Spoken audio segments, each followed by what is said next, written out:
I'm Abby. I'm Aly. We're the Ranic twins, and this is Oops, I Arted, a part of the Hayden Intelligence Syndicate. And today, Abby, I'd like to tell you the story that I just kind of slipped into our schedule because I saw it on Facebook, actually. Yeah, I remember you tagging me in it. Yeah, so the story is about a statue called Le Genie de Mal, or the Genius of Evil, or the Genie of Evil, or the Spirit of Evil. Yeah. Lucifer of Liège. This sculpture takes on many a name. As they do. It can be found in Liège, which is a city in Belgium, at St. Paul's Cathedral. So it is just a small piece of a much larger church. But there is a short and sweet, interesting backstory to this whole statue. Yeah, so when you tagged me in this, I was like, there's no way that this is true. Exactly, because it was on one of those pages where it's kind of questionable content. And then it was funny, we commented on it and said we were going to do this podcast, and the page left a link for us to go off of. And they left a link to a site that we use pretty often, and the site is thevintagenews.com, and they left the article, quite a lengthy name. The famous statue of Lucifer was installed in St. Paul's Cathedral in Liège after the previous statue was declared too seductive. Yes, so this immediately caught my eye because both of the sculptures are beautiful. They are. And they're actually sculpted by brothers. Yes. So this is the equivalent of you and I. You know, one of us wasn't good enough and we're like, well, I know somebody that's really good. Look, I know a guy. He looks just like me. I can get you what you need, okay? All right. So, let's get started. The first sculpture was commissioned by Joseph Giefs, or Giefs. Let us know. Belgian names. Please help us. And he sculpted a statue named L'Ange de Mal, which means the angel of evil, in 1842. But that's the one that was removed because it was deemed too sexual. Now tell me, Abby, when you look at this picture, does it look more sexual than the one on the right? No. Yeah, that's what confused me because I saw the first statue and I was like, wow, he's beautiful. And then I saw the second statue and I immediately thought... It's kind of like, wah, wah. They settled for this over the other one, but, I mean, also, when was David sculpted again? And they deemed this too sexual in 1840? But David is a hero. Okay. Lucifer can't be walking around looking that hot. And this is what gets me, is that everybody portrays Satan as this ugly being, but Lucifer was a fallen angel? The most beautiful angel. And not just one of the strongest angels in heaven? Yes. So that's something that I have trouble with, especially because they're not portraying Satan, they're portraying Lucifer, the fallen angel. So, yeah, he's gonna be beautiful. What do you mean? Yeah. I mean, he's supposed to seduce you into sinning, right? Isn't that his whole gig? Yeah. I mean, if that statue was, you know... Anyways, I think we're getting a little sidetracked here.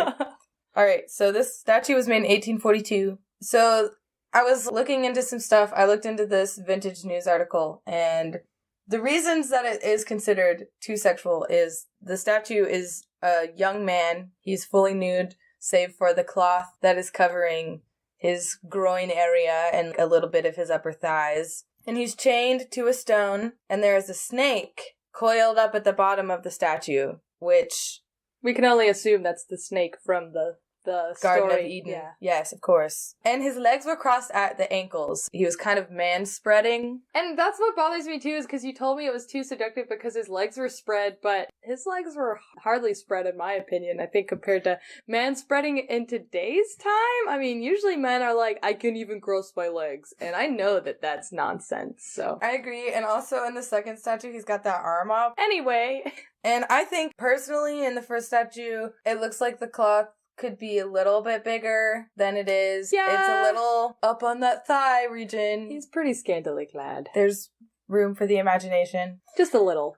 Okay, but they had it removed. The religious officials weren't very happy with the statue because they were basically upset at how beautiful it was. Well, and I remember reading, and granted this is from the Wikipedia article, I remember reading that the young girls were distracted from the sermons because of the sculpture. And if you think of it, 1840 what? 1848? 1842 is when the statue from Joseph. There's no phones where you can look up beautiful men. This is what you get to see when you go to church, you know? So I think I might be a little bit distracted too. But the second one?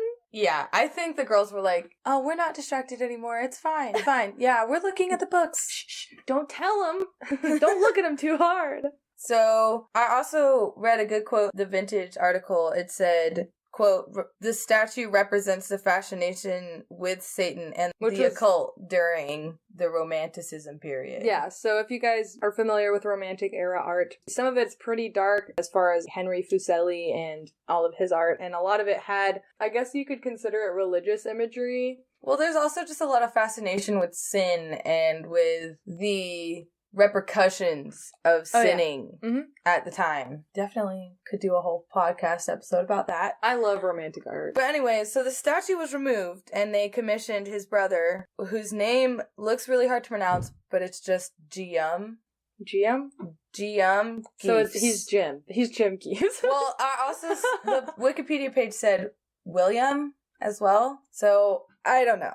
Anyways, he finished the statue in 1848, which really makes me wonder, like, were they upset about the statue right off the rip? They, like, got it up there and they're like, no. Well, you'd think that something that, I mean, statues take a long time. That's what I was thinking. It's not something that you just work up overnight, you know, and that, you'd think that they'd send somebody from the church, like an advisor, to check up and be like, oh, dude, maybe you should take a couple more, like, make his face a little more gaunt, you know? You don't want him looking too sexy. Yeah, so I feel like they maybe should have checked up on him because you can take it away, but you can't add. So after a certain point, I mean, I understand he wouldn't be able to do it, but I think it took so long because Gium, he had to sculpt they needed a whole new sculpture, right? Yeah, but his was finished in 1848. Like, it was installed 6 years after Joseph's. I think that's pretty quick. I think that's considered... I think that was pretty quick, too. Especially for how well the fabric work looks and the scaling in the bat wings and stuff like that. All of it is just truly incredible. It is definitely something I would like to see. But anyways, his statue is Le Genie des Morts, which is the genius of evil. And us English folk know him as Lucifer. I thought it was very interesting that they call him the genius of evil. Like, that's still a pretty lofty title. Yes. Like, Lucifer kind of has a tarnished name.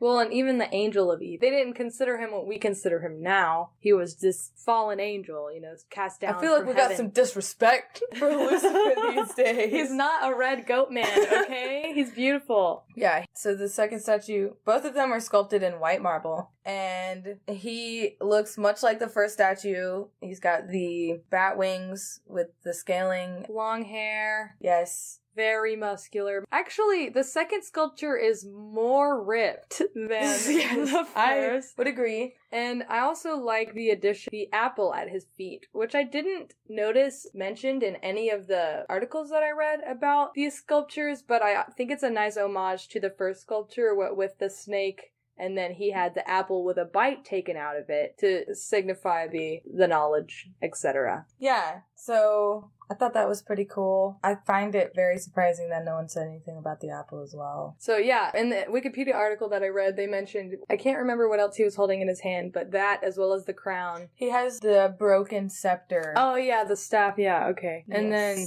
once again, chained to the rock, but he also has that apple at his feet, which I think is just a super nice addition. But it's just so funny, because at the end of this article, it says...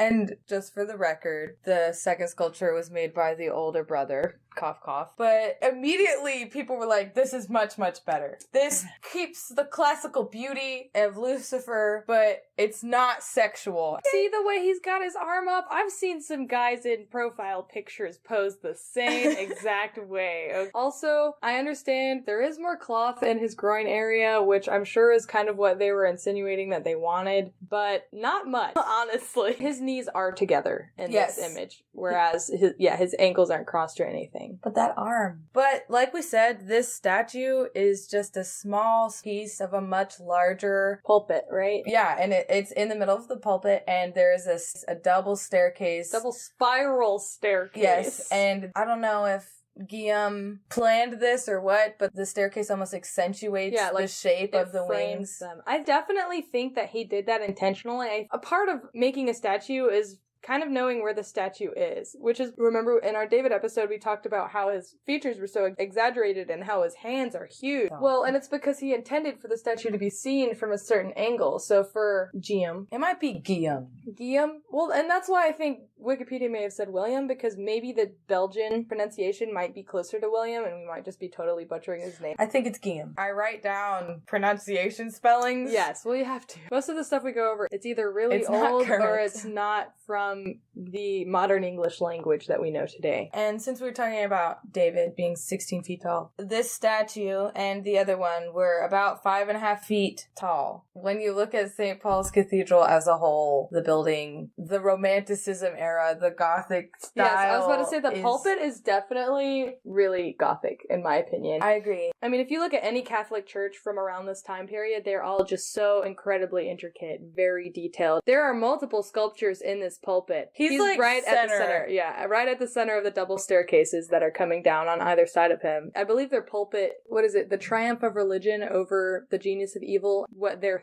theme for the pulpit was. But yeah, this says the uplifted right arm allows the artist to explore the tension of the muscles. It's a beautiful rendition of said muscles. And the angle of the head suggests that the genie is warding off divine chastisement. So he's like, "Stop it, Dad." He's like playing with his hair moodily. I'm going to my room. So yeah, that's Le Genie du Mal. This was kind of fun because we kind of decided to do this really quick. About time for a visual artist. Kind of in the air, but then we found this. I kind of love that it's short and sweet because on stories like Van Gogh... And there will be many more Van Gogh episodes, I'm sure. This was nice because we're not rushing to get through any information. Just a nice short story that I don't think a lot of people have heard about. You should definitely go check out The Genius of Evil or The Angel of Evil on Google Images and bask in the glory of... And you also should check us out on YouTube at Oops, I Arted. And you can email us with any feedback at oopsiartedpod@gmail.com. Please like our videos, share our videos, tell your friends if they like art. Even if they don't, just make them listen to it. And we'll see you guys next week. Yep, that's all this week. Bye.